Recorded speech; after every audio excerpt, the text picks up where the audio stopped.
ગાંધીનગર જિલ્લાના દહેગામ તાલુકાના હરકજીના મુવાડાના કોંગ્રેસ જિલ્લા સીટના ઉમેદવાર રોહિતસિંહ ચૌહાણને બારિયા બારડોલીમાં મતદારોનો જબરદસ્ત આવકાર મળી રહ્યો છે।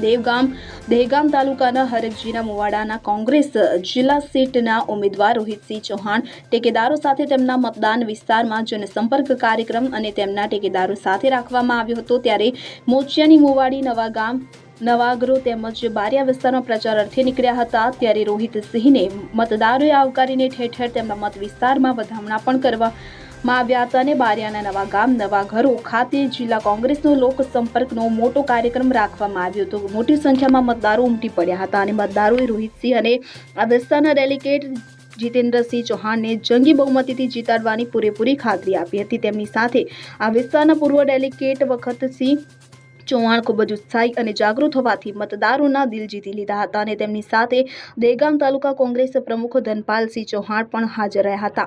આ વિસ્તારના મતદારોએ આ બંને જિલ્લા અને તાલુકાના ઉમેદવારોને આ વિસ્તારના પ્રજાજનોએ સંપૂર્ણ ટેકો આપવાની પૂરેપૂરી ખાતરી આપી છે। તેથી રોહિતસિંહને આ વિસ્તારમાં ઢગલાબંધ મતો મળે તેવી શક્યતાઓ સેવાઈ રહી છે। રોહિતસિંહ પહેલા સરપંચ અને પછી તાલુકા પંચાયત સદસ્ય તરીકે સેવા આપી ચૂક્યા છે। સ્વભાવે બહુ શાંત હોવાથી પ્રજાકીય પ્રશ્નોને જબરદસ્ત વાચા આપી હોવાથી આજે તેમના મત વિસ્તારમાં ઠેર ઠેર ફૂલહાર પહેરાવીને અને સાલ ઓઢાડી ભવ્યથી અતિ ભવ્ય સ્વાગત કરવામાં આવી રહ્યું છે।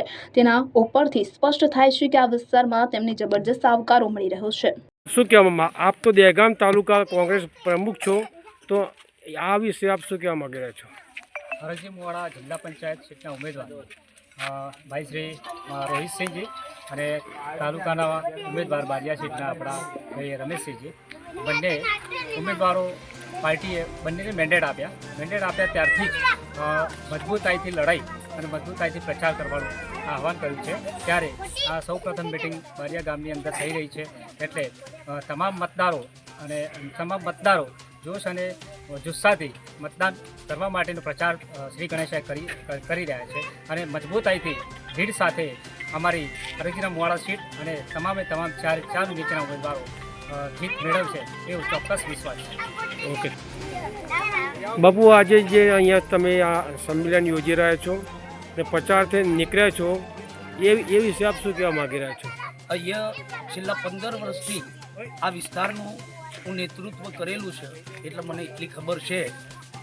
આ વખતે અમારા મોટાભાઈ રોહિતસિંહ જવાનસિંહ ચૌહાણના જિલ્લા પંચાયતની અંદર અહીંયાથી નેતૃત્વ કરવા માટે હું ચોક્કસપણે આ વિસ્તારનો છેલ્લા 15 વર્ષથી મારું કાર્યક્ષેત્ર અને પ્રતિનિધિત્વ હું કરેલું છે। આ વિસ્તાર એટલો નિરાલો છે કે આ વિસ્તારની અંદર ક્યારેય ભાજપનું બગાસું પણ નથી આવ્યું અને હું ચોક્કસપણે દૃઢ વિશ્વાસ સાથે કહું છું કે અહીંના તાલુકા ડેલિગેટ તરીકે ભાઈ રમેશસિંહ અને જિલ્લા ડેલિગેટ તરીકે અહીંયા રોહિતસિંહ જવાનસિંહ ચૌહાણની કોંગ્રેસે જે પસંદગી કરી છે એ મને દૃઢ વિશ્વાસ છે કે આ વિસ્તારની અંદર બહુમતી એટલે ચોક્કસપણે હું કહીશ બહુમતી કે લગભગ 1500-2000ની લીડ મળે તો કદાચ આશ્ચર્ય ના માનતા આ કોંગ્રેસનો ગઢ છે અને રહેવાનો છે, મને દૃઢ વિશ્વાસ છે। આપ 300 વોટથી જીતી ગયેલા હતા અગાઉ, તો જરા વિગતે વાત કરશો? હું અહીંયાથી લગભગ 1000ની લીડ જિલ્લા પંચાયતમાં 2 વાર 1200-1500ની લીડથી હું જિલ્લા પંચાયત અહીંયાથી સર થયો હતો। તાલુકા પંચાયત હું 450 વોટે ચૂંટાયો હતો અને વિધાનસભાની અંદર અહીંયાથી આખી તાલુકાની સીટ ઉપરથી 244। અગરસિંહ ચૌહાણ, હરસોલી, દહેગામ। હવે જુઓ દેશ દુનિયાની તમામ ખબરો તમારી આંગળીના ટેરવે। ઉઠાવો મોબાઈલ અને ગૂગલ પ્લે સ્ટોર પરથી ડાઉનલોડ કરો અમારી CN24 ન્યૂઝ મોબાઈલ એપ।